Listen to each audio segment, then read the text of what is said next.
گر منافق خوانی اش این نام دون ہم چکجتم می خلط در اندرون. اچھا جی، بات یہ چل رہی تھی کہ یہ ناموں کا اثر کیا ہوتا ہے، اچھے اور برے نام جو ہیں ان کے اندر یہ تاثیر کہاں سے آتی ہے. تو پیچھے کچھ اس طرح کی بات ہوئی تھی کہ بھائی محض حروف میں تو کوئی ایسی بات نہیں ہے، حروف میں نہ کوئی ایسی تاثیر ہے، نہ فی نفس ہی کوئی ایسی بزرگی ہے. پھر یہ چند حروف کا ایک مجموعہ جو نام بن جاتا ہے، وہ نام جو ہے وہ کیسے کیسے اثرات اس کے مرتب ہوتے ہیں پھر، تو اس کی حقیقت کیا ہے. تو بڑی زبردست بات ارشاد فرمائی تھی کہ یہ پیچھے معانی ہیں، اور وہ معانی جو ہیں وہ موتیوں کی طرح انسان کے کردار سے پیدا ہوتے ہیں. تو دراصل جو کردار ہیں پیچھے اچھے یا برے، تو ان کی بنیاد پر نام وضع کیے جاتے ہیں. تو یہی وجہ ہے کہ اب ان ناموں میں اثر محسوس ہوتا ہے، اس کے اثرات مرتب ہوتے ہیں.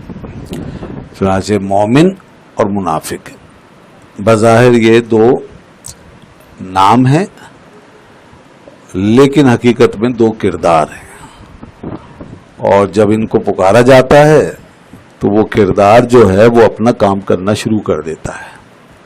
یہی وجہ ہے کہ مومن کے نام سے خوشی ہوتی ہے اور منافق کے نام سے جو ہے انسان کو اچھا نہیں لگتا اور وہ برا محسوس کرتا ہے، ناراض ہوتا ہے.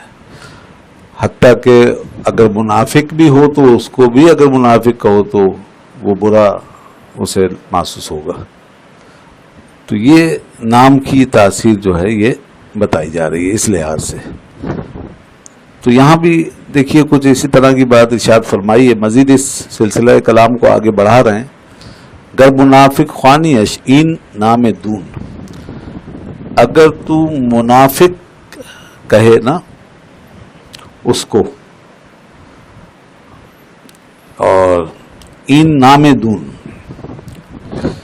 تو یہ ایسا نام ہے حقیر، while name, this bad name, this vile name. If you call him with this name, if you call him hypocrite. تو یہ جو نام ہے نام دون، ہمچو کجدم می خلط در اندرون، تو یہ بچھو کی طرح، ہمچو کجدم بچھو کی طرح، لائک اسکارپین، کہ بچھو کی طرح اس کے اندر اس کو ڈنک مارے گا، اس کو ڈسے گا بچھو کی طرح. جیسے بچھو انسان کو مارتا ہے، کاٹتا ہے، ایسے ہی یہ نام کہ اگر اس کو کہیں گے منافق تو بچھو کی طرح اس کو کاٹے گا. تو یہ نام کا گویا کہ اثر ہے. منافق کہنے سے ایک دم سے سیخ پا ہو جائے گا، اور بچھو کی طرح جیسے بچھو کاٹ لے تو آدمی اچھل پڑے، ایسے اس کو برا لگے گا. وجہ وہی ہے کہ اس کے پیچھے ظاہر ہے کہ ایک منفی کردار ہے، بیڈ کیریکٹر ہے، اس نے اثر کیا ہے اس میں. اچھا، آدمی نام سے ڈرتا ہے کہ برا نام مجھے نہ ملے، لیکن وہ نام کے پیچھے جو کردار ہے وہ لے کے بیٹھا ہوا ہے.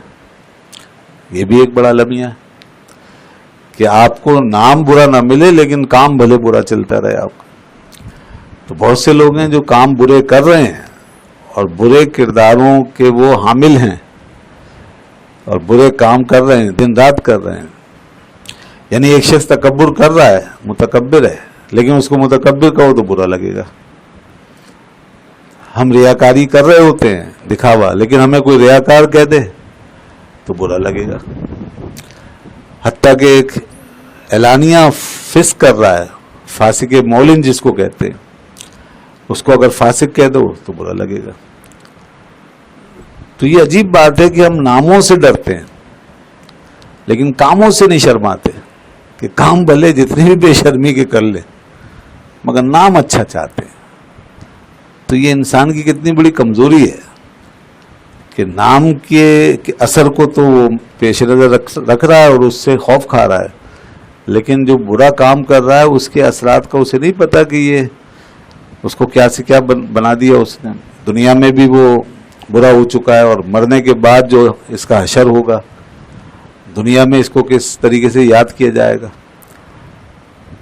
اور یہ حقیقت ہے کہ آدمی جتنا بھی وہ برے ناموں سے بچتا رہے اور اپنا خوب وہ ڈھنڈورا پٹوائے اور خوب اپنا نام چمکانے میں لگا رہے، لیکن اگر کام اچھے نہیں ہیں تو برا نام اس پہ چسپاں ہو کر ہی رہے گا، اور بالآخر لوگ اس کو اسی نام سے موسوم کریں گے، خواہ مرنے کے بعد کریں یا پیچھے کریں گے. اس کے سامنے تو نہیں کریں گے، پیچھے کریں گے، یا دل میں اس کے کم از کم وہی نام سمجھیں گے وہ.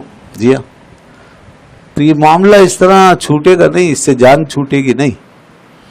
اس سے جان چھڑانی ہے برے نام سے، برے ٹائٹل سے اور بری نسبت سے. تو پھر یہ بات سمجھنا چاہیے کہ یہ برا نام برا کس وجہ سے ہوا ہے، وہ وجہ، وہ کاز، وہ ریزن میرے اندر ہے، تو بس میں اس کو دور کروں. تو بجائے اس کے کہ نام کے پیچھے بھاگے آدمی کہ وہ ٹھیک ہو، ادھر چلا جائے اپنے کردار کی طرف کہ میں یہاں سے ٹھیک ہو جاؤں. تو اپنا کام درست کر لے گا تو اللہ تعالیٰ خود ہی اس کا نام بھی سنوار دے گا. وہ کسی نے کہا نا، بارے دنیا میں رہو غم زدہ یا شاد رہو، ایسا کچھ کر کے چلو کہ ساری عمر یاد رہو. وہ ایک کسی نے لکھا، غالباً امام غزالی رحمۃ اللہ علیہ نے، کہ ایک عابد تھا، وہ یہ چاہتا تھا کہ لوگ مجھے عابد سمجھیں. تو اس نے پھر اس نیت سے عبادتیں شروع کر دی. اس نے چاہا کہ میری تعریف ہو، لوگ مجھے عابد کہیں، میری عزت کریں، تو اس نے عبادتیں کرنا شروع کر دی. وہ مسجد میں آتا، سب سے پہلے آتا تھا اور پھر عبادت میں لگا رہتا، اور سب سے آخر میں جاتا تھا، تاکہ ایک ایک شخص جو ہے وہ گواہ ہو جائے اور مجھے دیکھتا جائے کہ میں کتنا بڑا عابد ہوں. اس نے ایک عرصے تک یہ کام کیا، لیکن اس کا جو اثر تھا وہ الٹا ہی ہوا. اب وہ جہاں بھی جاتا لوگ کہتے ریاکار آ رہا ہے، جس سے بھی ملتا لوگ کہتے ریاکار ہے. تو ہر شخص اسے ریاکار کہنے لگا، وہ ریاکار ہے، دکھاوا کرنے والا، وہ دیکھو جھوٹا آدمی. وہ بڑا پریشان، وہ سوچتا تھا کہ میں نے تو عبادت اس لیے کی تھی کہ لوگ مجھے عابد و زاہد سمجھیں، مگر یہ تو الٹا ہی ہو گیا معاملہ. تو جب اس نے دیکھا کہ میرا یہ طریقہ گویا غلط ثابت ہوا، تو مجھے اس طرح نہیں کرنا چاہیے، پھر مجھے اللہ رب العزت کے لیے ہی عبادت کرنی چاہیے. تو اس سے تو کچھ حاصل نہیں ہوا. تو پھر اس نے اپنی نیت بدلی اور اخلاص کا راستہ اختیار کر لیا. پھر ہر عمل جو ہے اس نے اللہ کے لیے کرنا شروع کر دیا. جب اس نے اخلاص پیدا کیا تو خود بخود بغیر کہے سنے، نہ کسی سے کہا اس نے، نہ کوئی اشتہاری مہم چلائی، نہ پروپیگنڈا کرایا، خود بخود لوگ اس کو ایک نیک آدمی باقاعدہ کہنے لگ گئے، اچھا آدمی اس کو کہنے لگے لوگ خود بخود. تو اس طرح وہ پھر نیک نام ہو گیا خود ہی. تو اصل حقیقت یہی ہے کہ جب انسان اللہ کے لیے اور اخلاص کے ساتھ کچھ کرتا ہے تو اللہ تعالیٰ خود ہی اس کی محبت لوگوں کے دلوں میں ڈال دیتا ہے. اور قرآن پاک کی ایک آیت اس سلسلے میں واضح ہے، ان الذین آمنوا وعملوا الصالحات سیجعل لهم الرحمن ودا. بے شک جن لوگوں نے ایمان قبول کیا اور اچھے کام کیے تو ان قریب رحمان لوگوں کے دلوں میں اس کی محبت پیدا کر دے گا، لوگ اس سے محبت کرنے لگے. تو اصل چیز یہ ہے. اور قرآن حکیم میں ایک اور جگہ فرمایا کہ وہ یہ چاہتے ہیں وَيُحِبُّونَ يُحْمَدُوا بِمَا لَمْ يَفْعَلُوا، کہ یہ چاہتے ہیں منافق کہ یہ تعریف کیے جائیں اس کام پر اور اس بات پہ جو انہوں نے کیا ہی نہیں. تو یہ منافقوں کی خصلت ہے.